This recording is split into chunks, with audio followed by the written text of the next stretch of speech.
প্রকার বলতে পারো সংসারের সাথে যুদ্ধ করে করে বেরিয়ে পড়েছি। এবার নিজের খাবার নিয়ে খাওয়ার সময়টুকু হয়নি, রাস্তায় এসে খাওয়া দাওয়া করেছি। তো আমার আজকের ভাত কাপড়ের ব্রাইড ছিল লাবণী, লোকেশান ছিল যাত্রাপুর। তো চলো কাজটা রেডি করে তোমাদের সঙ্গে আবার দেখা। প্রায় হাফ লুক কমপ্লিট, আর আমার বৌদি বসে আছে দেখার জন্য সব কিছু। আর দর্শকও দরকার বলো, আর হেল্পও করছে আমাকে। তো তোমাদের কেমন লাগছে লাবণীকে ফুল লুকে? আমার তো ভীষণ ভালো লেগেছে, ভীষণ মিষ্টি লাগছিল। তো যেহেতু আমার বাড়ি ফেরার একটা তাড়া ছিল, দেখতে পেলেই তাড়াহুড়ো করে বাড়িতে থেকে চলে এসেছি না খাওয়া দাওয়া করে।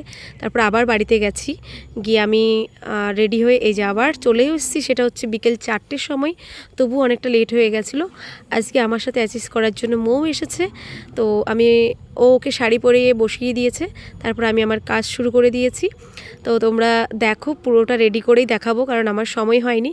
তারপরে এই যে ফুল লুক রেডি করে লাবণীকে বসিয়ে দিয়ে আমি আর মৌ একটু নিজেদেরকে একটু দেখিয়ে দিলাম, ভীষণ ক্লান্ত ছিলাম। তারপরে এই যে আমার অ্যানি বিআইকে দিয়ে একটু ফটোশ্যুট করিয়ে নিলাম। এই হচ্ছে বিয়েবাড়ির ভেন্যুটা। সেই দিন বৃষ্টি হচ্ছিল, তার জন্য তো খুব তাড়াহুড়ো করে আমরা বাড়ি ফিরবো বলে চলেও আসছিলাম।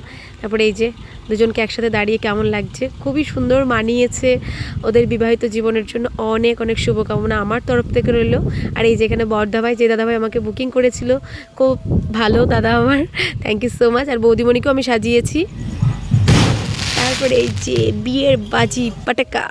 তারপরে এই যে এইটা না করলে অসম্পূর্ণ বিয়ে বাড়িতে। তো দাদার রিকোয়েস্ট আমরা খেতে বসে পড়েছি, শুরু হয়ে গেছে খাওয়া দাওয়া। আর এই যে সত্যি আমরা এই কাজের টাইমের পরে যা ক্লান্ত থাকি, এখন খুব খিদে পাই। যাই খুব ভালো খাওয়া দাওয়া করেছি। পটল কি খাচ্ছ এটা? কি গো এটা? পটলের কি আছে এটা? পটলের দোলমা। হ্যাঁ, পটলের দোলমা। Just wow wow. কেমন লাগছে খেতে? আগে খেয়েছো? চলো খাও। তো আমার এই ভিডিওটা কেমন লাগলো কমেন্টস করে জানাতে ভুলবে না। তোমাদের স্পেশাল দিনে বুকিং করো আর এইভাবে আমার পাশে থেকে। Love you all, tata.